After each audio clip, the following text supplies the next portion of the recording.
Friends, എല്ലാവർക്കും പുതിയ വീഡിയോയിലേക്ക് സ്വാഗതം. നമുക്കിന്നൊരു നല്ല പുളിങ്കറി ഉണ്ടാക്കിയാലോ. വെള്ളരിക്ക ചെറുതായി മുറിച്ച് അതിൽ ഉപ്പും മഞ്ഞളും ചേർത്ത് ചട്ടിയിൽ വേവിക്കാൻ വെച്ചതാണ്. പച്ചമുളക് നമ്മളുടെ എരിവിനനുസരിച്ചിടണം.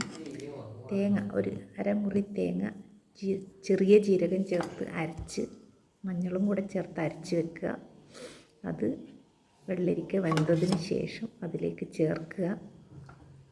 അപ്പോൾ നന്നായി തിളപ്പിക്കണം. അരച്ച തേങ്ങ ചേർത്തതിന് ശേഷം നന്നായി തിളപ്പിക്കുക. ഉപ്പ് ആദ്യം തന്നെ ചേർക്കുക. അതിന് ശേഷം നന്നായി തിളച്ച ശേഷം നമ്മൾക്കിതിലേക്ക് ഒരു അരക്കപ്പ് തൈര് ചേർക്കുക. തൈര് കുറച്ചൊന്ന് ഉടച്ച് ചേർക്കുക. അപ്പോൾ തൈരിനും കൂടെ കണക്കായി ഉപ്പിടുക. ആ സമയം തന്നെ ഞാൻ കുറച്ച് നേന്ത്രപ്പഴം പുഴുങ്ങാൻ വെച്ചതാണ്. കൂടെ തന്നെ ചോറ് കുക്കറിൽ വെച്ചിട്ടുണ്ട്. അപ്പോൾ രാവിലത്തെ തിരക്കിന് ഇതൊക്കെ ഒരുമിച്ചായാലേ പറ്റും.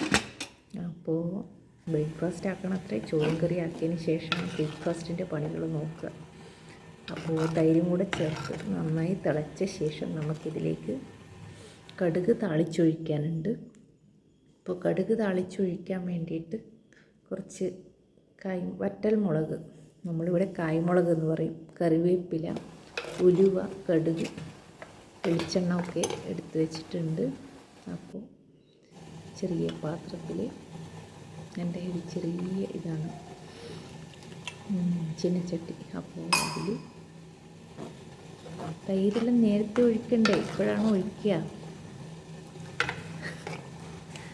അപ്പോൾ നമ്മൾ താളിച്ചൊഴിക്കാൻ പോവുകയാണ്. കടുക്, ഉലുവ, വറ്റൽമുളകെല്ലാം എടുത്ത് വെച്ചിട്ടുണ്ട്.